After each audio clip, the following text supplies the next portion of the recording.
Steph Curry thumb flicks, Kyrie Irving thumb flicks. So let's talk about the truth behind thumb flicking.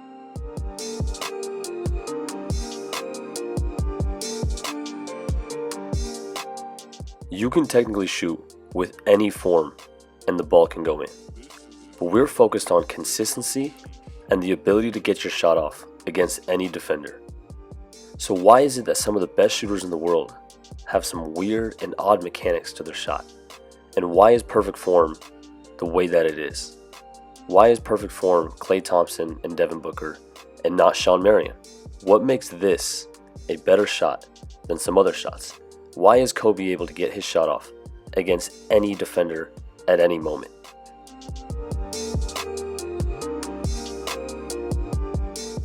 As coaches, trainers, players, it's important to note that everybody's body is built differently. But if we want to look at shooting in the simplest form, we'll have to take a look at some science. Now, science tells us that if I want to get the ball to go straight, I'm going to shoot it in a straight line towards that rim, not pointing in any other directions, not drifting to the right, not drifting to the left, not allowing my momentum to carry me in any other direction other than straight up and down. But it also tells us that if I want the ball to go straight, I can actually shoot the ball to the left and to the right at the same time to get that ball going straight. But just imagine how many complications and how many issues you'll have with your consistency shooting the ball like this. Shooting a basketball is a lot like swinging a golf club. You want it to be smooth, with the least amount of movements possible. You don't want to add any extra movements into your shot or into your swing.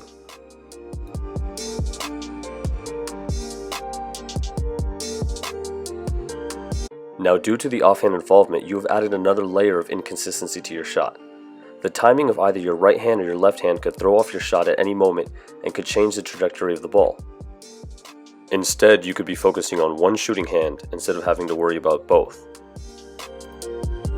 This is an LO production. So how are Curry, Kyrie, Ray Allen, Reggie Miller, some of the greatest shooters or scorers of all time, able to shoot with a thumb flick? I'll tell you this. They never added a thumb flick to their shot intentionally. No one ever taught them to shoot with a thumb flick. In fact, they probably learned to shoot with a perfectly still guide hand the same way that Booker or Thompson shoots. But they added this to their shot by accident, whether it was natural, whether they needed the extra strength. For some reason, they added the thumb flick to their shot, and they've been able to master shooting like that. But that's not something that you should add to your shot intentionally. If you already have a thumb flick and you're a good shooter, don't change it. If it doesn't hurt you or doesn't affect your shot, don't change it. But if you're not a good shooter and you have a thumb flick, you can become a much better shooter by keeping your shot consistent and straight every single time without shooting it in multiple directions.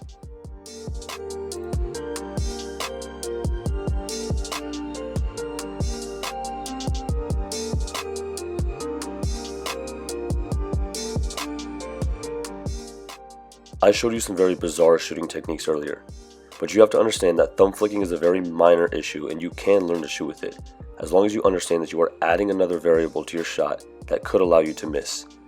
It is possible to master thumb flicking while shooting. It is possible to technically master any form, but the main thing that we want to do is have consistency and have a repeatable motion, shooting the ball every single time, and the ability to get it off whenever and wherever we are on the floor against any type of defense. Next, we have to note that your form will dictate and change the type of shots that you're able to shoot on the floor. As you notice Kobe shooting with perfect form with a high set point, high release, he's able to get it off against anybody at any time. But could you imagine Shawn Marion getting to the elbow and pulling up over Dwight Howard? His form is limiting the shots that he can take on the floor, whereas Kobe's able to rise and shoot over anybody. Shawn Marion wouldn't be able to shoot that shot.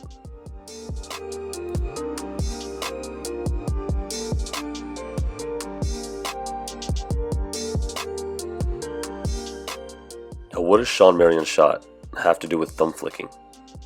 Basketball requires you to be running, jumping, and moving at very fast speeds while also being able to maintain balance and go into your shots. And anytime that you add any variables such as fading away or drifting to one side or the other, you create a much more difficult shot, or if it's even contested, your shot becomes a lot harder. So we want to do our absolute best to limit the variables with our shot If we can never fade away, of course we wouldn't. If we don't ever have to stick a leg out or step back or do any funky shots, we wouldn't, because those make it a lot more difficult to shoot the ball. But of course, basketball requires that to create separation from our defense and be able to get the shot off in general. But it's not only about getting it off, it then becomes about being able to hit the shot. So what we want to do is limit the amount of variables in our shot, make sure that we're shooting the ball straight every single time and getting it up and over and into the rim. And being able to do that requires you to shoot with perfect form to have the highest accuracy and precision with your shots. But of course, you can master this with any form, but we want to have the most consistency and want to have the least issues with our shot. So at the end of the day, you can shoot with any form, you can shoot with thumb flicking, you can do whatever you want to get that ball to go where you need it to go. But the most precise and most accurate way to get that ball to get it where you need to go is shooting it with least movements, holding your follow through, making sure that your wrist is pointed straight at the rim, and not shooting the ball with two hands. Now, typically when players try to get rid of their thumb flick, they run into a lack of strength because they're so used to using that extra thumb to help them push the ball to where they need it to go. But typically, my advice for this would be similar to weight training. You can technically walk into a gym right now and you can probably lift 200 pounds with incorrect form, using your entire body to do it, but you run the risk of getting injured. And this isn't going to be sustainable or help you to last doing this for a long time. It's the same thing with shooting. Shooting that deep three-pointer, getting your step-back jumpers off with your thumb flick is the same as shooting with incorrect form. And you don't want to do that. Start from close. Start by lifting 50 pounds. Just do it correctly. And then you can start to move back once you got your form down. This way you don't run the risk of creating bad habits in the future. If you have a thumb flick, you might be asking, should I change my shot? And I did mention earlier that if you're a good shooter, you shouldn't change it. But if you're not, then you should. And here's a pretty good way to dictate it. If you walk up to the free throw line and shoot 100 free throws, you should make at least about 80 of them, 75 minimum. Go shoot 100 three-pointers. You shouldn't shoot anywhere below 50, 60. Try to get good numbers on your shots, track your records and see what you're at, and then finally realize if you actually are as good as a shooter as you thought you were. Now, I am telling you this because I want you to become a better shooter. And sometimes you're going to get worse before you get better, but you want to reap the benefits in the long run. So if you are changing your form, keep working through it. I really hope that you get it down and that you become a much better shooter. If you like this video, make sure to hit the thumbs up. And if you aren't already, make sure that you're subscribed. One of the best things that you can do for yourself is to watch your shot in slow motion. Take a look at the ball and how it rotates. As you see here, you can see the seams completely lined up, and by the end of the shot, they're still lined up exactly the same. That ball will never rotate diagonally or sideways. Watch your shot in slow motion and make sure that you have good backspin on the ball.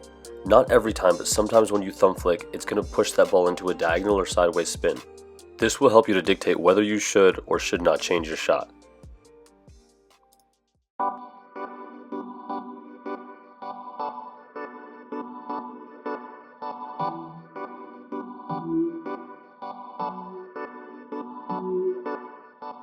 Lastly, I cannot wait for my new merch to drop, and it's coming out this month.